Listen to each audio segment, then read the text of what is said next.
We're live. College Talk Tuesday, special election edition. Hello, Pearl. Hello, Andy. Hello, Pearl. everyone. Hello, voters. Hello, fellow citizens. Hello, people who are just tired of the whole election. Well, speaking for me, I kind of am. You're not really. You're really into it. No, I'd like my plane landed. Early analogy from Pearl Lockwood. I'd like to switch it up after today. Okay, so just so we can switch things up a little bit, we're going to talk about college stuff, and that means, it means talking about various financial aid and scholarships types of questions that came up and issues that we've dealt with over the last week, both in terms of our practice as well as some of the private workshops and public workshops that we've been doing. I think also we should spend a little bit of time talking about what could happen in terms of college costs depending on who is elected. Would you want to go there? Well, probably not. But I'll talk. Yeah, I'll talk a little bit about my thoughts, and then you can just chime in. Perfect. As you frequently do. If you are just joining us, it's College Talk Tuesday. I'm Andy Lockwood. This is Pearl Lockwood. This is a show where we talk about all types of college-related things every Tuesday. So please like, comment, and share. Please pass this around. I also wanted to announce that we have a couple of workshops coming up this week. Tomorrow in Garden City Park here on Long Island, and Thursday in Northport. Each workshop is at 7 p.m. and we'll post the link, but maybe you can post the link. The link to sign up is collegefinanceworkshop.com. That's 2 this week, then we have a bunch more next week. Are you going to join me for either of these or both of these this week? I don't want to commit. It's one's in more than 24 hours, and one's in more than 48 hours. What else do you have to do? Check my schedule. What do you do at night besides work? Okay, so Pearl may or may not be coming. So I think one of the areas that might be affected in terms of college costs is not necessarily, but by the election, in terms of college costs, is not necessarily Hillary making college, if she wins, which is, she did win Guam, I read. They're in? Yeah, Guam, because they're 12 hours ahead. Wow. Guam, where America starts its day, apparently. That's the logo, the slogan. That's funny. So, anyway, if she's elected, I don't think that she's going to be able to pull off the free college for people making $120,000 or less or whatever, because, we'll see what happens with Congress, but I don't see that being passable in Congress, but you never know. What I do think would be one of the key differences, I think, between the two parties, Republican versus Democratic, is that in general, Democrats want to make the lending regulations easier and make college more accessible for low-income families. And the sentiment that I get, not from the Trump campaign, but from Republicans, overall, is that they have more of an issue with making the funding available to everyone, but they want to tie more merit toward it. So maybe more for people with better grades and possible scores. So I don't really know what's going to happen. There is a very interesting argument that is based on. It's actually called the Bennett hypothesis, and it was put forth by former Secretary of Education Bill Bennett, who I think was either a Reagan secretary or possibly Bush. And the gist of it is that college costs have continued to rise because of the easy availability of loans, because student loans really don't involve much, if any, type of underwriting. You do the student loan paperwork for our clients, and there's very little in terms of applying and giving income information or credit information or all that. It's not like getting a mortgage. No. It's an unsecured loan just for filling out a FAFSA. Right. Yeah. So the argument, the Bennett hypothesis, is that college costs continue to go up and up because the colleges themselves don't have any incentive to rein in those costs.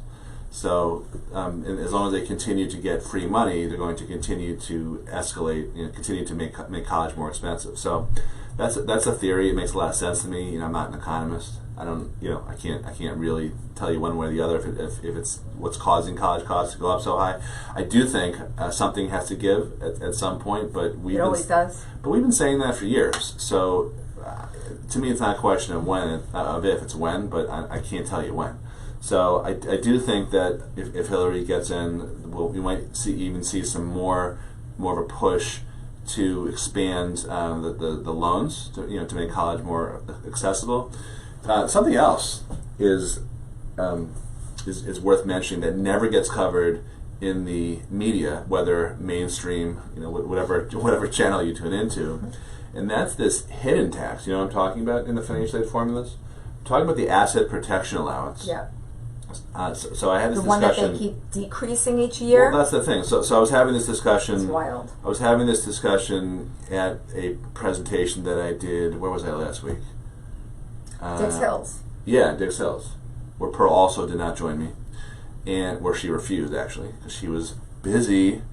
And the gist of it was that I was explaining how parents' savings gets penalized in the financial aid formula. So roughly 5% of any amount that parents have saved is subject to a decrease in eligibility. So if you have $100,000 saved up in your names as a parent, you'll receive $5,000 less in financial aid, which is an oversimplification, but 2 points to make about that. Number one, if you have money saved in your kids' names, the penalty is 25%, not 5%.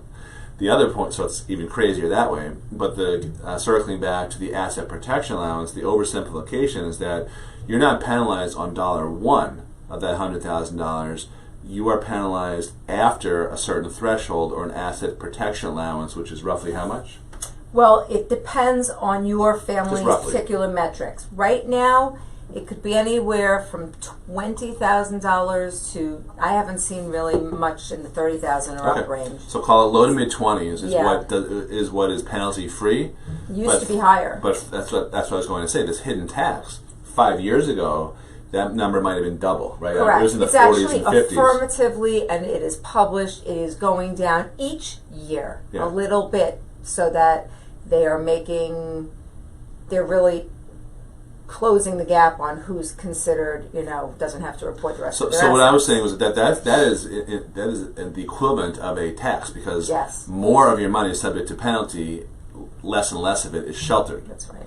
So I don't know if either party would dig into that. I think that's going to remain the same no matter who gets elected, but it's just one of those things that never gets reported. And I'm dorky enough to have actually read the financial aid formula, and we talk about stuff like this, and now you know. So the best defense is a good offense, and if you attend one of our workshops this week, we'll talk about how to shelter your money, how to move your money out of a bucket where it penalizes you. So money in your kid's name penalizes you 25% of the amount per year. Yep.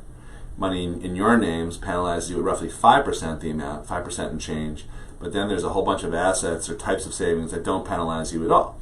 So right now, Pearl's been very busy, other than watching 16 hours of election coverage each day. She's been very busy drawing up charts. Talking about my geeky spreadsheets?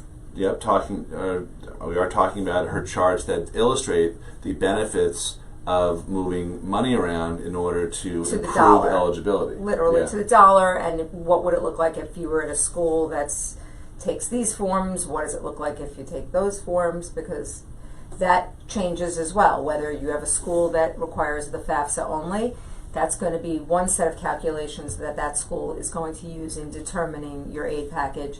If you apply to a school that requires both the CSS profile and the FAFSA, then they use slightly different calculations in determining what your award will be. So if you're just joining us and ripping yourself away from election coverage, this is College Talk Tuesday. On our page here, the College Success for Less, I see a bunch of people have joined, and I don't know if you can give some shout-outs, Pearl. Of course. So who do you see? I see Laura, cousin Laura. Hi, Laura. Hello. And Jody. Hi, Jody. Cousin Laura, who will be seeing for Thanksgiving? Yes. Just making the turkey. One of the two turkeys, apparently. All right. I've gotten about 6 emails in the last 12 hours about it. So okay, so let's talk a little bit more about some other stuff that is pertinent Okay. for Election day what's or happening. for college? Just any pertinent about anything. No. Okay. So talk about some of the questions that you're getting about. You've just filed a lot of I don't know, a couple of hundred FAFSAs and CSS profiles. And now what's happening is there's communications coming back. Exactly. And you're also getting questions from clients. Yes. Some clients are already getting into colleges, already getting their Yes. awards, which is really cool. Really cool. Yeah. So it does seem, initially I'll tell you, because where are we? We're in November. It is nice to see, well, they've changed, as we've discussed before, the FAFSA income base year to a prior look back as opposed to a just prior look back. And what that actually means in practice. Is that like Richard Pryor? Not like Richard Pryor, with an I-O-R, not a Y. That's racist.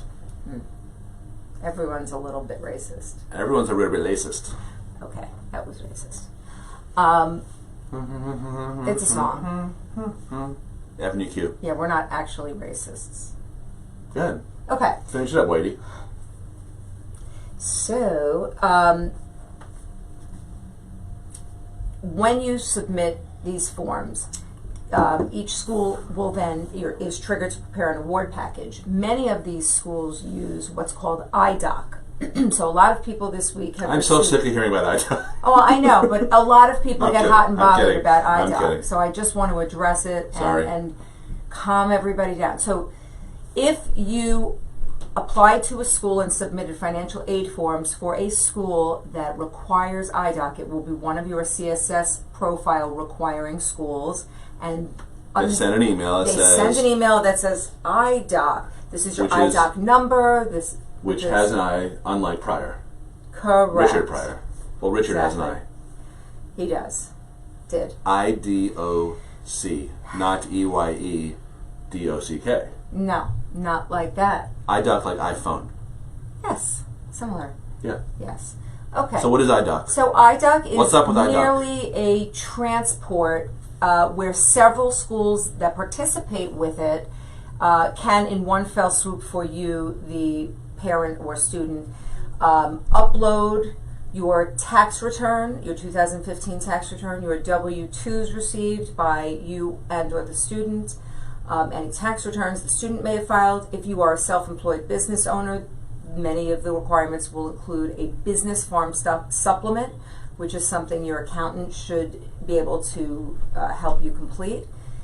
And if you farm. have, farm. If you are a student who did not file a tax return, then it would include a non-filing tax statement. And if you, let's see what else. If you may have a dependent verification, each school within that can have slightly different requirements. But once you log into your IDOC portal, it tells you what you need, and you upload these items one time. And then the IDOC basic system will transport those items to the respective schools who participate in IDOC. That being said, many schools do not use IDOC and will simply make a request for the tax information they want and need from you directly or through their own school portal now that your child has become an applicant of its school. So make sure your child is communicating with you about any emails. Why don't you just monitor their email?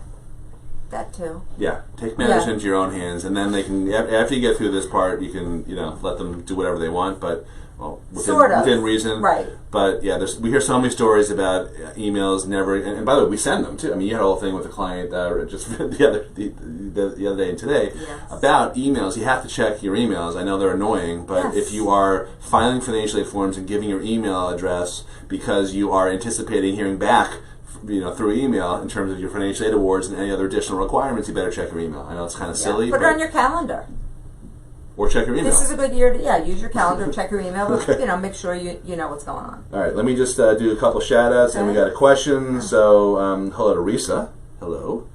And Michael Pasternak has a question. So, I'll do this one. If you have a high EFC, does it make sense to avoid colleges that say they meet 100% of need? How do you define generous colleges? All right, two-part question. So the answer to the first part is, if you have a high EFC, meaning that your estimated family contribution, which is the number that the government, the Department of Education, not the FBI, thinks that you can afford to pay for college, and let's say, just hypothetically, if your EFC is $75,000, what that means is that you are, in the formulas, you're demonstrating the ability to pay more than what college costs. Per year. So it's per year. That says the EFC is a per year number. So in that case, I don't know if you would avoid or not avoid applying to a college, but because you may have other factors, in your decision about whether to attend there, but you won't get any type of need-based aid. Now, if that college offers merit money, then that's unaffected by your EFC. And there's actually, believe it or not, there's more merit-based money out there than there is need-based money. So if you have a high EFC, meaning your income, your savings, and a bunch of other stuff, puts your estimated family contribution at a very high level, that's not cause for despair. I mean, things might be okay depending on where you apply to school. And then the second part of the question, hopefully I answer that. Let me know. And the second part, how do you define generous colleges? I define generous colleges as those colleges that give you a lot of money. So, you can look up at various disclosures that show how much colleges generally give, meaning what percentage of need they meet. So, about 60 colleges in the country will meet 100% of financial need. Those are very generous. Mm-hmm. But what colleges also do is engage in a practice that they call preferential packaging. So two kids, this is where one example that we see a lot, two kids can look virtually the same on paper financially, same income, same savings, all the other factors. There's about 70 factors in the EFC. And the difference might be that one kid is a recruited athlete, mm-hmm. or one kid is an underrepresented minority, or one kid, whatever, something different. Yeah, something different. So in that case, more often than not, that special situation, that special circumstance is going to receive preferential treatment and will probably get more money, even though the need-based offer purportedly does not factor in anything other than your income and savings and all those other 70 factors. Right. Just right? Just right. When you're right, you're right. Yep. It's like a melon. It is. When you know it. So talk a little bit about your experience without mentioning any names. And I know the political season in Facebook has been rife with all sorts of name-calling and bullying. Try to refrain from it. Mm-hmm. And talk about your conversation with our client who's having trouble with financial aid for her son yesterday and this morning. How could that have been avoided? Well, I think it's good information. Yeah, no, the truth is because people get very concerned and nervous that something's not going to be in their file on time. Basically, yes, you need to meet priority financial aid deadlines by submitting your FAFSA and your CSS profile. Yes, you also need to make sure you're on time with your application for admission. Those are hard and fast rules. With respect to everything else and all the forms and all the supporting documents that they're going to be using in making decision, which typically comes after you submit everything. After you submit everything, and it takes weeks. Just make sure you are staying in touch with your own email, the student's portal. You can call and follow up. Well, all right. So hang on. All right. So Pearl's making a point here, but I want you to focus. The point is, it's not over after you file because there's still going to be stuff that happens afterward. In this case, explain what happened, what the problem was. Describe what happened last year when you filed for her, and your request, and that type of thing. So, unless you have not filed your 2015 tax return, see, this is an issue that ended, hopefully, at this point, unless you are very, very delayed and late with your tax return. Many people file on extension. Right, but that extension period has lapsed. You can talk in general terms. Fine. Jesus. You're like a politician. Okay. Answer the question. Last spring, she had not had her 2015 tax return completed. So we had to submit her FAFSA as a will file status as opposed to an already completed status. And the reason that's different now is that the rules changed, so just about everyone has their forms, Correct. their tax returns filed. Exactly. Because they're looking 2 years back, not 1 year back. Right. Okay.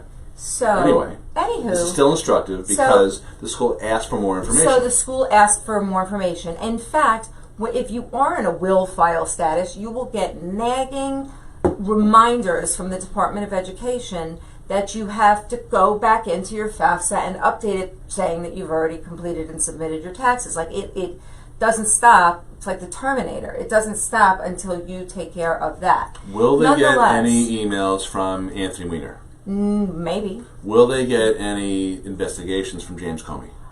Not maybe. Our clients. No. Okay, good. So you have to just make sure that your child have a conversation or put a filter where you're getting those emails. Okay, we talked about that. So what happened with this person? So with this person, her will file status remained. She had never submitted her 2015 taxes, or maybe she had, but she had not given them to us, and certainly not to change. So the school did not finalize the award, and therefore now it's school time, and her bill is due, and you know they say the financial aid's not in place because they didn't finalize the award because she hadn't uploaded and sent the taxes. And by God, between the school, the Department of Education, etc., they email you. So in terms of people being concerned, that's all I'm saying is if there is something missing from your file, yes, you can check with them, but they will email you and let you know what is missing. So in her situation, she blew it freaked off. out, she panicked, she ignored the emails from the FAFSA, from the financial aid office, and from you. Yes. So a whole bunch of emails. Right. And then she came back and forth kind of periodically and said, you know, what happened or whatever, and you said, you know, she was a little, let's just say, flustered. Yeah. And started blaming you for all sorts of stuff Right. until you pointed out. Until I forwarded her my previous, 3 emails saying, waiting on you, Right.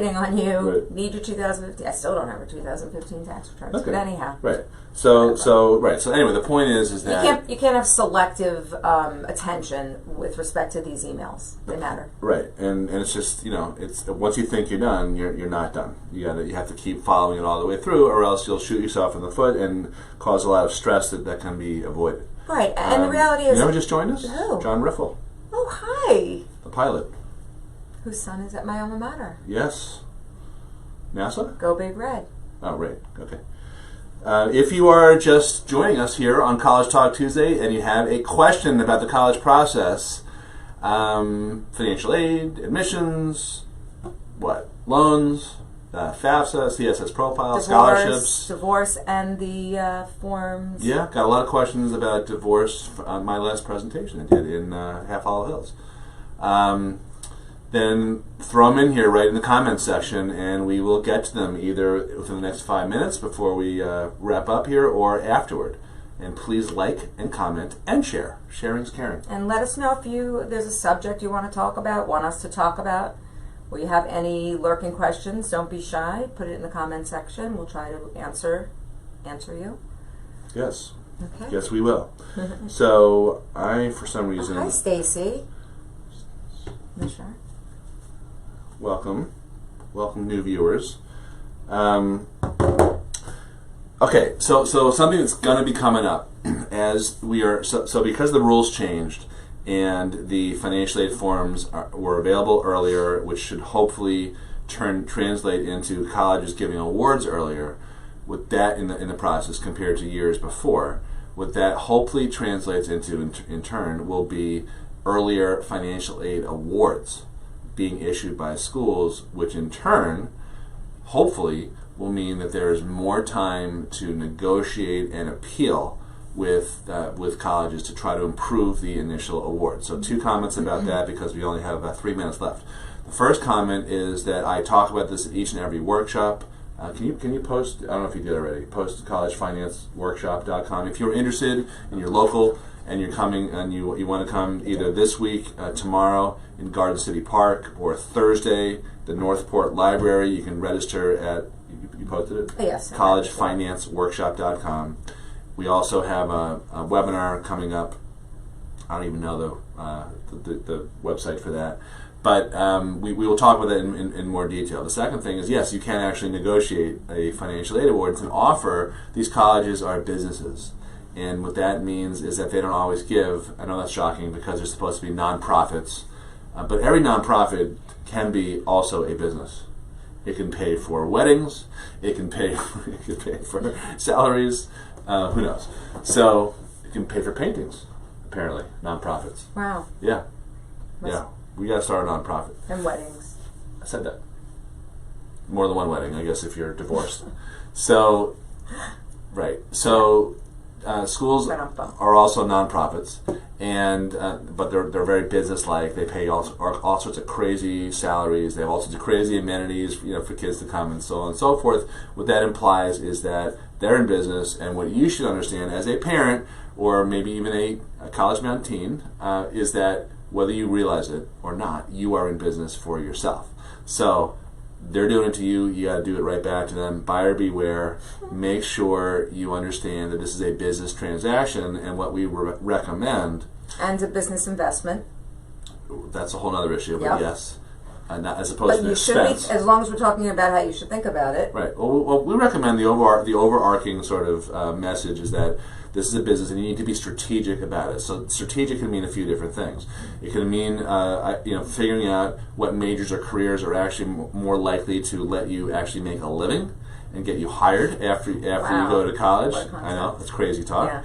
It could also, and by the way, notwithstanding the latest pronouncements about how great the economy is, 50% of college grads don't have a job that requires a college degree. That is not political, that is just factual. And student debt is at 1.3 or 1.4 trillion dollars, and I think that's a low estimate, but that depends on what you're looking at in terms of polls. And it's rough out there. It's very hard for kids to get a job that requires a degree that can make them a living. On top of that, 93% of employers say that kids who graduate college are completely unprepared to work in the workforce. So being strategic about getting the skills that you need when you're in college that employers actually want for when you graduate college is really, really important. And the quick answer to that is you have to intern. Anyway, that's the first type of strategy. The second strategy is coming up with a list of colleges that is strategic, not just based on, that one's playing, they're having a great football season. I love watching them on set. I love their sweatshirts. I love their mascots. I love, all sorts of stuff like that. Okay, maybe that's a starting point to some extent, but you need to go beyond that. So those are two examples of being strategic about this. And then the third is a financial aid strategy, which is understanding that some schools compete with each other. So we think it makes a ton of sense to apply to colleges that compete with each other, and therefore you can play them off against each other, when it comes time to the nitty-gritty when you're trying to negotiate. So those are the three examples of strategy.